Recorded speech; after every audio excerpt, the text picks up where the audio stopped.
Hello, dear students. You remember, I had posted a video on formation of steam, where various diagrams were drawn to show the stages in which steam is formed and so on. Uh, Most of you have not yet seen the video, but I'm sure in due course of time you'll be able to see those. You'll be seeing those videos. Uh, so today, what we'll do is we'll briefly summarize what we had discussed in that video, as well as go ahead and have some idea about the steam properties, because these properties, one is of course the definitions which are needed, and the second one is those equations are needed in order to solve the problems. So I suggest that you remember the definitions of various concepts, and also remember the equations as and when we discuss them. Uh, no, we know that matter normally exists in three different phases, that is, solid, liquid, and gaseous phase. And I had also mentioned that water exists in all these three phases. Um so, in a solid phase, it is called as ice, and liquid phase, it is called as water, and in a gaseous phase, when you add heat to it and convert it into a gaseous phase, it becomes steam. So, normally, when you take a gas and when you cool it, it becomes liquid. When you further cool it, it becomes solid. And when you add heat to the solid, it gets converted into a liquid. And when you add further heat to it, it becomes gas. However, there are some examples where solid directly gets converted into a gaseous form, which the process is called as sublimation. And for example, you have naphthalene balls and camphor. These are all typical examples of sublimation. Then, we have something called as a pure substance. Water is an example of a pure substance because its chemical composition does not change, even though it undergoes a thermodynamic process. That is, its chemical composition will remain the same when it is in a solid phase, liquid phase, and a gaseous phase. Now, how steam is formed is something which we have already discussed, and you remember these are the similar sketches which I had drawn on the board and explained to you.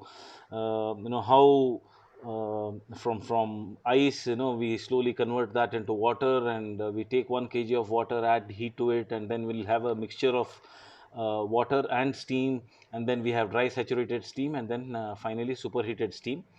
Now, here you can see that there is a piston cylinder arrangement with a weight which is placed on it, and that arrangement is not changed. In all these diagrams, you will see that it is the same.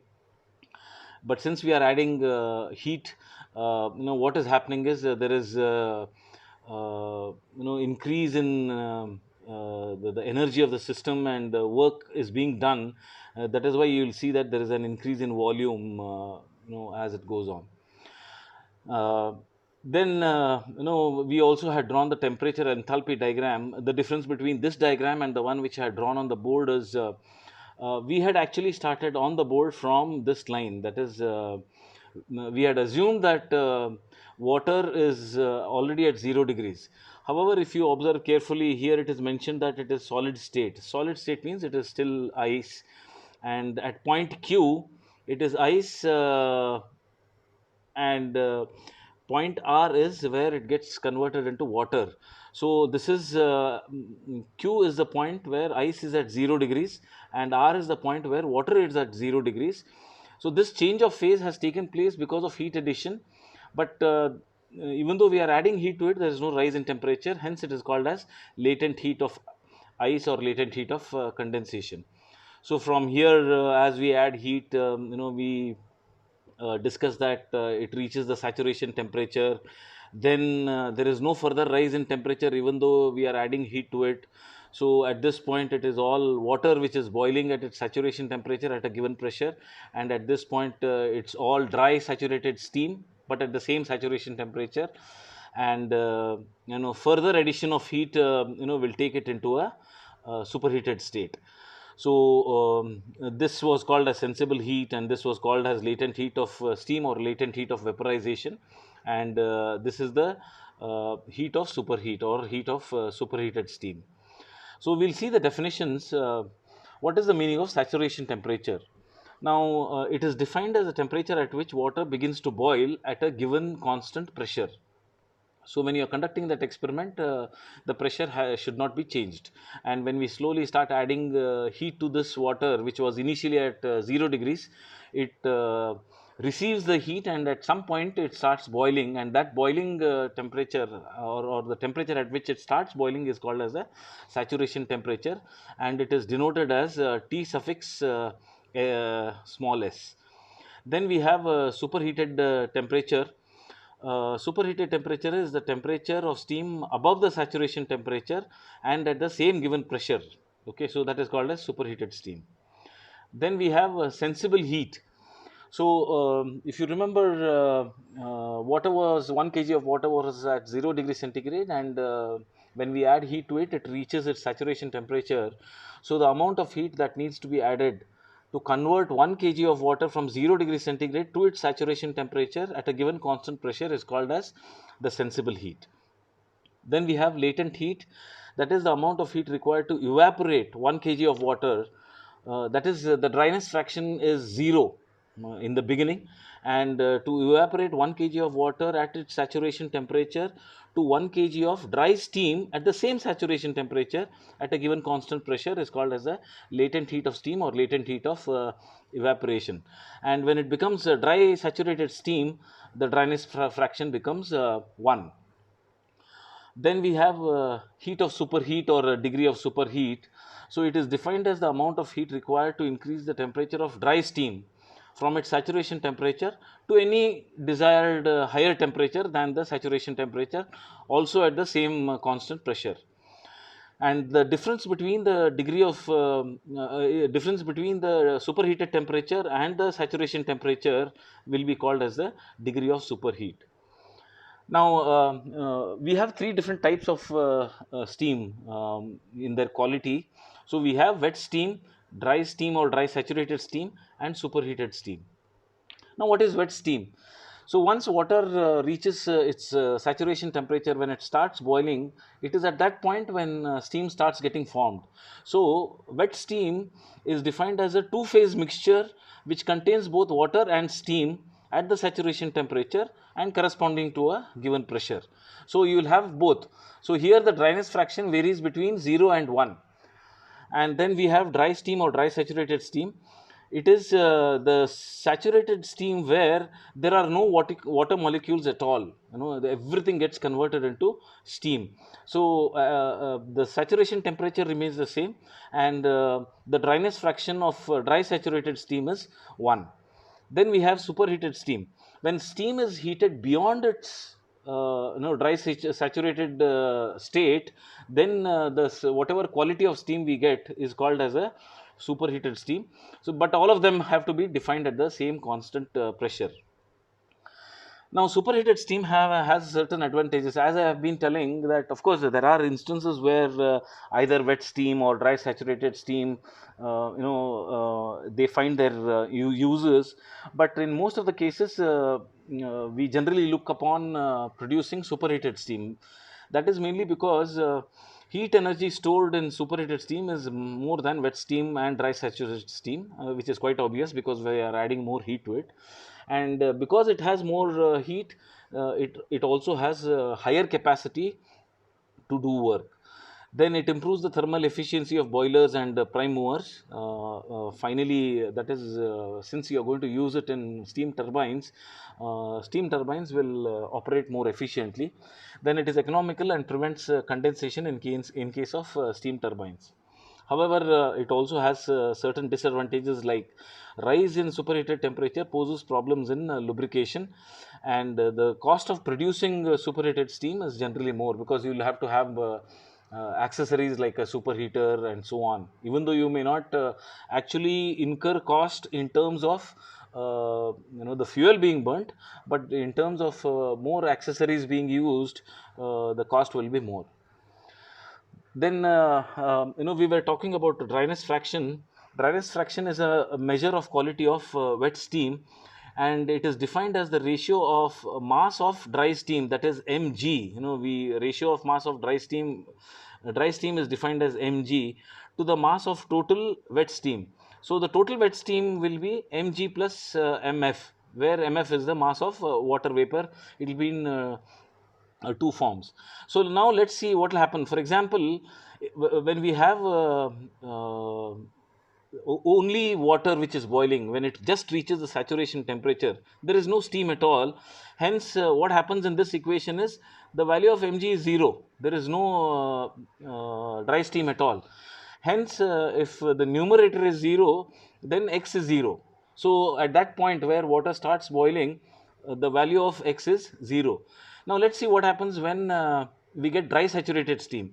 When we get dry saturated steam, the value of mf is 0, because there is no water entrained in dry saturated steam. So in this equation, what happens is, if mf becomes 0, then it becomes mg by mg, where that is x is equal to 1. So on the other end, we say that the dryness fraction is 1. Then we have enthalpy of steam. Now, how do we define enthalpy of steam? It is the total amount of heat supplied to 1 kg of water at 0 degree centigrade, that is the starting point, at constant pressure, to convert it into any desired form. It can be wet steam, dry steam, or superheated steam. Whatever heat is supplied, that will be called as enthalpy of steam. And we will be seeing the different equations also, how to calculate the enthalpy of wet steam, how to calculate the enthalpy of dry steam, superheated steam, and so on. And in thermodynamics, we say that this enthalpy is equal to the internal energy and the product of pressure and volume, that is H is equal to U plus PV. I was also mentioning in the video about the steam table. In the steam table, the values of H, this enthalpy, they are already given. The value of sensible heat, the value of sensible heat plus the heat of evaporation, everything is given directly. So you don't have to worry about this U and PV. Now, enthalpy of wet steam, it is defined as the total amount of heat supplied at constant pressure to convert 1 kg of water at 0 degree centigrade to 1 kg of wet steam at the specified dryness fraction. So the value of x has to be known. Okay, so we write it as H is equal to HF plus X into HFG. Okay, so where HFG is nothing but the latent heat of evaporation. Now, let's assume that water is just boiling and there is no steam which is formed. What is the value of X then? The value of X is 0. So, H will be equal to only HF. This part is not there. If the value of x is 1, that is, if we have dry saturated steam, then we are talking about this case. So here in this equation, what happens is x is equal to 1. So the enthalpy of dry saturated steam becomes HF plus HFG. So that is what is written or shown here. So it is defined as the total amount of heat supplied at constant pressure to convert 1 kg of water. Again, of course, it has to be mentioned as at 0 degree centigrade into 1 kg of dry saturated steam at its saturation temperature. Then enthalpy of superheated steam, obviously what has happened here is, we have already reached this stage. Okay, so we have already reached this stage. So superheated steam is beyond this. So what happens is, superheated steam is Hg plus we write it as Cp into T superheated minus T saturation, where Cp is the specific heat of superheated steam. So these values, that is the superheated temperature, then the saturation temperature and the specific heat, all these will be given in the problem, and you will be required maybe to find out what is the superheated enthalpy. Then we have specific volume. See, in the initial diagrams, we have seen that there is an increase in the volume. So this increase in volume depends on what condition we are in, whether it is saturated water or wet steam, dry steam, superheated steam, and so on. And it is normally expressed in meter cube per kg. So what is specific volume of saturated water? It is defined as the volume of water occupied by 1 kg, of course, of water at its saturation temperature at a given constant pressure. Now these values also which are mentioned here, that is V suffix F, V suffix the G and V and so on, these values are also directly given in the steam tables. Then specific volume of dry saturated steam is the volume occupied by 1 kg of dry saturated steam at a given pressure, and specific volume of wet steam. We know that wet steam will be a mixture of both. So the volume occupied will be the addition of whatever water we have plus the steam. So we write it as X into Vg, where X is the dryness fraction and Vg is the specific volume of dry saturated steam, and plus 1 minus X into Vf, that is the remaining part will be water. So we write it as 1 minus X into Vf, where Vf is nothing but the specific volume of water. Then we have specific volume of superheated steam. Now what happens is superheated steam behaves like a perfect gas. Okay, so we know that perfect gases follow Charles law, Boyle's law, Gay-Lussac's law, and so on. So using that principle, the specific volume is found out by using this equation: V superheated is equal to Vg, which is given in the steam table. Then we will be knowing the superheated temperature and the saturation temperature. So we can easily find out what is the specific volume of superheated steam. However, there is one word of caution. Now, what happens in the previous slides here, for example, T super minus Ts, when we are writing the values of superheated temperature and saturation temperature, you can write it either in degree centigrade or in Kelvin, because if I write it in Kelvin, to both of them you are going to add 273. If you write it in centigrade, there is no problem. In Kelvin, the 273 will get cancelled. But in this case, because we have a division sign, here the values of T super, that is the superheated temperature and the saturation temperature, they have to be substituted in Kelvin only. So when we solve the problems, it will be clearer to you. Then we have internal energy. Now internal energy is the actual heat energy stored in the steam, okay, above 0 degree centigrade, and it is the energy required to change the phase. It may be calculated by subtracting the external work of evaporation from the enthalpy. That is, work is being done. The piston cannot move up just on its own. Okay, so H is the enthalpy and E is the external work. So when we subtract external work from the enthalpy, we will get the internal energy of steam. So internal energy of dry steam is given by Ug, which is Hg minus P into Vg. Then that is PV. We know that U is equal to H minus PV. So we use this equation. Internal energy of wet steam will be Hs plus X into HFg minus P into Vg again. Then internal energy of superheated steam will be H superheated, enthalpy of superheated steam minus P into V, that is specific volume of superheated steam. Okay, so these are the equations and the definitions. So I request all of you to please remember these definitions as well as the equations, because when we solve problems, I'll be using these equations only, and I'll try to show you how to read the values from the steam table and then substitute those values in the equations and get the answers. Okay, so thank you very much.